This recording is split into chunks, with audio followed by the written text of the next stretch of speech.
ശബരിമലയിൽ വൻ ഭക്തജന തിരക്ക്. ഇന്നലെ മാത്രം മല കയറിയത് 1 ലക്ഷത്തിലധികം പേരാണ്. അപ്പാച്ചിമേട്, മരക്കൂട്ടം, ശരംകുത്തി എന്നിവിടങ്ങളിൽ കനത്ത തിരക്കാണ്. മല കയറുന്നതിനിടെ ഒരാൾ കുഴഞ്ഞു വീണ് മരിച്ചു. ശബരിമലയിലെ തിരക്ക് മുന്നൊരുക്കങ്ങളുടെ അപര്യാപ്തത മൂലമാണ് ദേവസ്വം പ്രസിഡന്റ് കെ ജയകുമാർ പറഞ്ഞു. സ്പോട്ട് ബുക്കിംഗ് 20,000 നിജപ്പെടുത്തി ആശങ്കയുടെ സാഹചര്യമില്ലെന്നും ദേവസ്വം പ്രസിഡന്റ് മീഡിയ വണ്ണോട് പറഞ്ഞു. അനിയന്ത്രിതമാണെന്നോ അല്ലെങ്കിൽ ആശങ്കാജനകമാണോ എന്നും പറയത്തക്ക സാഹചര്യമില്ല. ആകെ കൂടെ 1 ലക്ഷം ആളുകളാണല്ലോ നമുക്ക് സ്പോട്ട് ബുക്കിങ്ങിലൂടെയും മറ്റതിലൂടെ വരുന്നത്. കുറച്ച് ഒരുപക്ഷെ ഇതൊന്നുമില്ലാത്തവരും കയറിയിട്ടുണ്ടാവണം. അത് നിയന്ത്രിക്കും. 20,000 സ്പോട്ട് ബുക്കിംഗ് നിയന്ത്രിക്കുന്നതോടുകൂടി 70-ഉം 20-ഉം 90,000 ആളുകൾ പോട്ടെ ഒരു 10 പേരും കൂടെ അങ്ങനെ 1 ലക്ഷമായിട്ട് ശബരിമലയിലേക്കുള്ള ആളുകളുടെ എണ്ണം നിജപ്പെടുത്തും. കുറച്ച് പേരാകുമ്പോഴത്തേക്ക് തുറന്നു വിടുന്നു. ഇവിടെ പിന്നെ നമുക്ക് നിയന്ത്രിക്കാൻ പറ്റുന്ന ഒരു സ്പേസാണ്. എല്ലാവർക്കും 18-ാം പടി കയറുകയും ചെയ്യാം. നമ്മുടെ ഉദ്ദേശം എന്താണ്? ലോ ആൻഡ് ഓർഡർ എൻഫോഴ്സ് ചെയ്യുക എന്നുള്ളതല്ല. വരുന്ന ആളുകൾക്ക് എങ്ങനെയെങ്കിലും 18-ാം പടി ഒന്ന് കയറ്റി ഇറക്കുക എന്നുള്ളതാണ്. അതിനുള്ള ക്രമീകരണം തന്നെയാണ് ഇപ്പോൾ നടത്തിയിരിക്കുന്നത്.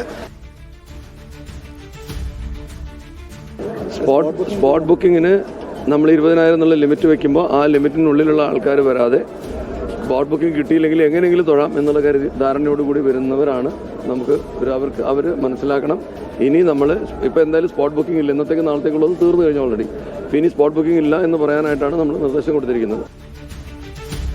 എസ് നന്ദുഷ വിവരണമായി ചേരുന്നു. നന്ദുഷ, ഈ മുന്നൊരുക്കമില്ലായിരുന്നു എന്ന് കെ ജയകുമാർ പറയുമ്പോൾ അത് മുൻ ഭരണസമിതിയെ കുറ്റപ്പെടുത്തലാണോ? തീർച്ചയായും അജീബ്, അങ്ങനെ കരുതേണ്ടി വരും. മുൻ ഭരണസമിതിയോ സംസ്ഥാന സർക്കാരിനെയോ തന്നെ കുറ്റപ്പെടുത്തിക്കൊണ്ടാണ് അല്പം മുമ്പ് ദേവസ്വം ബോർഡിന്റെ പുതിയ പ്രസിഡന്റും മുൻ IAS ഉദ്യോഗസ്ഥനായ കെ ജയകുമാർ മാധ്യമപ്രതികരണം നടത്തിയത്.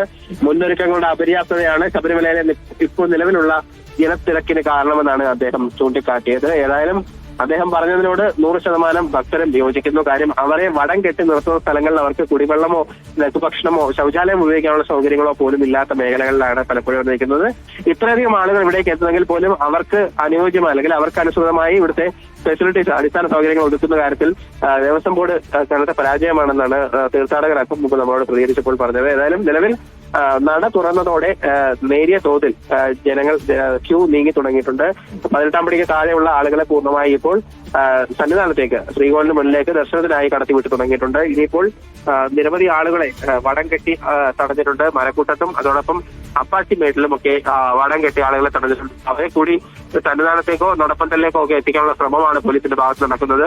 ആ ശ്രമം കൂടി വിജയിക്കുകയാണെങ്കിൽ താൽക്കാലികമായി ഈ പ്രശ്നത്തിന് പരിഹാരമായി എന്ന് തന്നെ പറയേണ്ടി വരും. അപ്പോൾ ഇങ്ങനൊരു കാര്യമുണ്ടായാൽ പമ്പയിൽ കാത്തു നിൽക്കുന്ന കൂടുതൽ ആളുകളെ കൂടി ഈ കാനനപാതയിലൂടെ അല്ലെങ്കിൽ സ്വാമിയപ്പ റോഡ് വഴിയോ നീലിമല പാത വഴിയോ ആളുകളെ കൂടുതലായി സന്നിധാനത്തേക്ക് എത്തിക്കാൻ കഴിയുമെന്നാണ് പോലീസിന്റെ കണക്കുകൂട്ടൽ. ഏതായാലും നിലവിൽ ഇപ്പോഴും പൂർണ്ണമായി തിരക്ക് ഒഴിഞ്ഞു അല്ലെങ്കിൽ ആശങ്ക ഒഴിഞ്ഞു, ഭീതി ഒഴിഞ്ഞു എന്ന് പറയാനാകില്ല. കാരണം നടപ്പന്തലിലാകെ ഇപ്പോഴും ജനം തെങ്ങി നിറഞ്ഞു നിൽക്കുകയാണ്. നിൽക്കുന്നവരിലധികവും ഏതാണ്ട് 10 മണിക്കൂറിലധികം പമ്പയിലും അപ്പാച്ചിമേട്ടിലും മരക്കൂട്ടത്തുമൊക്കെയായി വരികളിൽ കാത്തു നിൽക്കേണ്ടി വന്ന ആളുകളാണ്. അതുകൊണ്ട് തന്നെ അവർ ക്ഷീണിതരാണ്.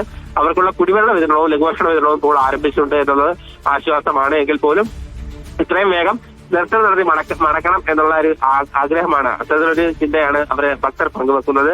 നിലവിൽ അല്പം മുമ്പ് പോലീസ് ചീഫ് ഉൾപ്പെടെ നമ്മളോട് സംസാരിച്ചിരുന്നു. നമ്മളോട് പറഞ്ഞപ്പോൾ അദ്ദേഹം പറയുന്നത് ലോ ആൻഡ് ഓർഡർ നടപ്പാക്കാൻ പോലീസിനിവിടെ കഴിയില്ല. ഇവിടെ ഈ തീർത്ഥാടകരായതുകൊണ്ട് തന്നെ അവരെ എല്ലാവരെയും അനുനയിപ്പിച്ച് മാത്രമേ ഈ തീർത്ഥാടനത്തിലേക്ക് അല്ലെങ്കിൽ ശ്രീകോവിലെ പമ്പ മുതൽ ശ്രീകോവിൽ വരെയുള്ള സ്ഥലങ്ങളിലേക്ക് എത്തിക്കാൻ കഴിയുകയുള്ളൂ. അതിന് വിരുദ്ധമായി സ്പോട്ട് ബുക്കിംഗ് പോലും എടുക്കാതെ നിരവധി ആളുകൾ അയ്യപ്പനെ കാണാനായി മല കയറുന്നുണ്ട്. അത്തരം ആളുകളാണ് ഇത്തരത്തിൽ അപ്രതീക്ഷിതമായ തിരക്ക് സൃഷ്ടിക്കുന്നത്. ആ സ്പോട്ട് ബുക്കിംഗ് കൂടി നിജപ്പെടുത്തി അത് കർശനമാക്കുന്നതോടുകൂടി ഈ പ്രശ്നം പരിഹരിക്കാനാകും എന്നാണ് അല്പം മുമ്പ് ശ്രീജിത്ത് പറഞ്ഞത്. ദേവസ്വം ബോർഡ് പ്രസിഡന്റും അതേ കാര്യം തന്നെയാണ് പറയുന്നത്. അതിനനുസൃതമായി തന്നെ സ്പോട്ട് ബുക്കിംഗ് നിജപ്പെടുത്തിയിട്ടുണ്ട്. 20,000 എന്ന അപ്പത്തിൽ നിന്ന് മുകളിലേക്ക് പോകാൻ ഇനി അനുവദിക്കില്ല. അതോടൊപ്പം ദർശന സമയം കൂടി കൂട്ടുന്ന കാര്യം നടപടികൾ ആരംഭിച്ചു കഴിഞ്ഞു. താന്ത്രിക അനുമതിയോട് മാത്രമേ അത്തരത്തിലൊരു പ്രക്രിയ ഇവിടെ നടത്താനാവുകയുള്ളൂ. ആ നടപടി കൂടി പൂർത്തിയാകുമ്പോഴേക്കും ഇപ്പോഴുള്ള ഈ വലിയ പ്രശ്നത്തിന് എന്തെങ്കിലും ആശ്വാസം കണ്ടെത്താനാകുമെന്നാണ് നിലവിൽ ദേവസ്വം ബോർഡിന്റെ പോലീസിന്റെയും പ്രതീക്ഷ.